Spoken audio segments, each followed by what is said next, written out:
Subscribe now and press the bell icon. انسان جو اپنے بیٹے کو وصیت کرتا ہے وہ اس کے تجربات کا نچوڑ ہوتی ہے اور کمال محبت کے ساتھ اس کی سراسر بھلائی مقصود ہوتی ہے، اور باپ وہ وصیت اپنے بیٹے کو کرتا ہے۔ اور یہاں وصیت کرنے سے قبل کتنے پیار بھرے انداز میں یا بنیا، اے میرے پیارے بیٹے، احفظ انی اربعن و اربعن، میں تمہیں 4 چیزیں بیان کرتا ہوں اور 4 چیزیں اس کے ساتھ جڑی ہوئی ہیں، تو یہ 8 چیزیں تم یاد کرو۔ لا یضرک ما عملت معہن، اگر یہ تیرے عمل کا حصہ بن جائیں تمہیں زندگی میں کبھی نقصان نہیں ہوگا، زندگی میں تم شر سے بچے رہو گے، برائی سے بچے رہو گے، نقصان سے بچے رہو گے، تمہارا باطن تمہارا ظاہر اچھا رہے گا اگر ان 4 چیزوں کو 4 چیزوں کے ساتھ جوڑ کر کے اپنے عمل کا حصہ بنا لو۔ فرمایا ان اغنى الغنى العقل، سب سے بڑا غنا، سب سے بڑی دولت مندی، سب سے بڑی ثروت عقل ہے۔ اگر کسی کو عقل کا رزق دیا گیا ہے تو وہ سب سے بڑا دولت مند ہے۔ اگر اس کے پاس مال و متاع بہت سارے ہیں لیکن بے وقوف ہے تو وہ دولت مندی نہیں ہے۔ وَأَكْبَرُ الْفَقْرِ الْحُمْقُ، اور سب سے بڑا فقر اور سب سے بڑی محتاجی جہالت ہے۔ سب سے بڑی دولت مندی عقل ہے، اور سب سے بڑی غربت، سب سے بڑی غریبی اور سب سے بڑا فقر اور محتاجی بے وقوفی ہے۔ وَأَوْحَشَ الْوَحْشَةُ الْعُجْبُ، اور سب سے بڑی وحشت تنہائی عجب ہے، خود پسندی ہے، اپنے آپ کو دیکھنا کہ میں بہت کچھ ہوں۔ جو شخص اپنے آپ کو دیکھتا رہتا ہے اور وقت اپنے آپ کو ہی لوگوں کے سامنے پیش کرتا رہتا ہے بنا سنوار کے، وہ تنہا ہو جاتا ہے۔ لوگ اس کی ان خوبیوں کا بھی انکار کر دیتے ہیں جو خوبیاں واقعتاً اس کے اندر موجود ہوتی ہیں۔ اگر پاؤ ہے تو اپنے آپ کو سیر نہ بتاؤ، لوگ پاؤ کا بھی انکار کر دیں گے۔ تو جو جس حالت میں ہو وہی حالت لوگوں کے سامنے ہونی چاہیے، بلکہ اس سے اگر کم ہو۔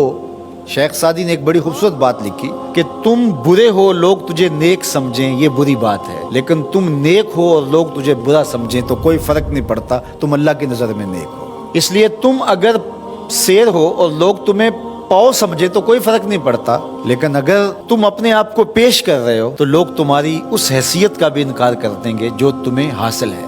وَأَكْرَمُ الْحَسَبِ حُسْنُ الْخُلُقِ، سب سے اچھا جو حسب و نسب ہے وہ کیا ہے؟ میں فلاں ہوتا ہوں، میں فلاں ہوتا ہوں، میں فلاں کا بیٹا ہوں، فلاں قبیلے سے میرا تعلق ہے، میرا باپ بڑا امیر کبیر تھا۔ اپنا حسب نامہ اس طرح لوگ پیش کرتے ہیں، مجھے جانتے ہو کہ میں فلاں ابن فلاں ہوں۔ سیدنا علی المرتضیٰ فرماتے ہیں بہترین جو حسب ہے جو آپ پیش کرتے ہیں وہ کیا ہے؟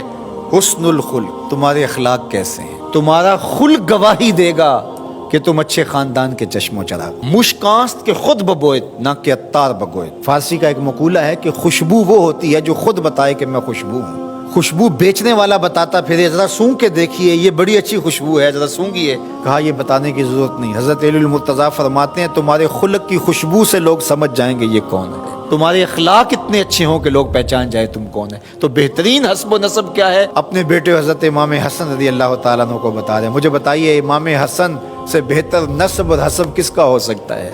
رسول اللہ کی بیٹی کے بیٹے، امام الاولیاء کے فرزند ہیں، رسول اللہ کے نواسے ہیں، بنو ہاشم کے چشم و چراغ ہیں۔ تو انہیں یہ نہیں کہا کہ تم یہ بتاتے پھرنا، بلکہ کہا کہ تمہارا خلق گواہی دے کہ میں محمد کا نواسا ہوں، تمہارے اخلاق گواہی دے کہ میں نے فاطمہ کا دودھ پیا ہے، تمہارا کردار گواہی دے، تمہاری شجاعت گواہی دے کہ تم علی کے فرزند ارجمند ہو۔ اللہ اکبر۔ پھر حضرت علی المرتضیٰ رضی اللہ تعالیٰ عنہ ان چیزوں کو بیان کرنے کے بعد فرماتے ہیں یا بنیا، اے میرے بیٹے، ایاک والمصادقہ الاحمق، بے وقوف شخص کی دوستی سے ہمیشہ بچنا۔ فإنہ یرید ان ینفعک فیضرک، وہ دل سے چاہے کہ تمہیں نفع پہنچائے لیکن اپنی جہالت کی وجہ سے، اپنی بے وقوفی کی وجہ سے تمہیں نفع نہیں پہنچا سکے گا، تمہیں نقصان پہنچا دے گا۔ کہا جاتا ہے کہ بے وقوف دوست سے دانا دشمن اچھا ہے، تو وہ اسی قول کا مفہوم ہے۔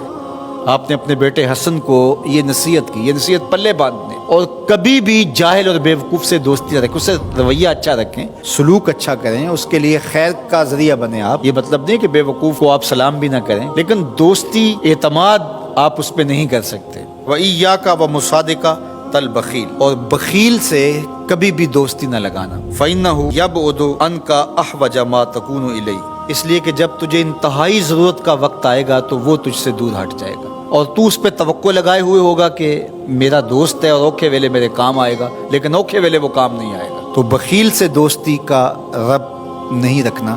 وَإِيَّاكَ ومصادقۃ الفاجر، بدکار شخص سے کبھی دوستی نہ رکھ، برے شخص سے کبھی دوستی کا رشتہ نہ جوڑنا۔ فإنہ یبیعک بالطافہ، جو فاسق و فاجر ہے، برا شخص ہے، بدکار ہے، اس سے دوستی نہ رکھنا، اس لیے کہ وہ بہت تھوڑی قیمت میں تجھے بیچ دے گا۔ اور آخری بات، وإیاک ومصادقۃ الکذاب، جھوٹے آدمیوں سے کبھی دوست نہیں رکھنا۔ فإنہ کالسراب یقرب علیک البعید ویبعد علیک القریب، وہ بعید کو تجھے قریب دکھائے گا، قریب کو تجھے بعید دکھائے گا۔ جو چیز قریب ہوتی ہے، جو سراب ہوتا ہے تو دور سے پانی دکھائی دیتا ہے، لیکن جب قریب جا کے دیکھتے ہیں تو سراب ہوتا ہے، پانی نہیں ہوتا۔ تو کہا وہ بھی سراب کی طرح ہوتا ہے، کذاب، جھوٹ بولنے والا، جو تجھے وہ نقشہ کھینچے گا جو ہوگا نہیں، تجھے وہ چیزیں بتائے گا جو نفس العمل میں نہیں ہوں گی، اور تو ایک مغالطے میں مارا جائے گا۔ یہ ہے حضرت سیدنا علی المرتضیٰ رضی اللہ تعالی عنہ کے وہ اقوال نور، جن کی گہرائی، گہرائی اور حکمت سے بھرے ہوئے یہ کلمات سے پھوٹتے ہوئے اجالے ہماری زندگی کو ایک اسلوب دیتے ہیں۔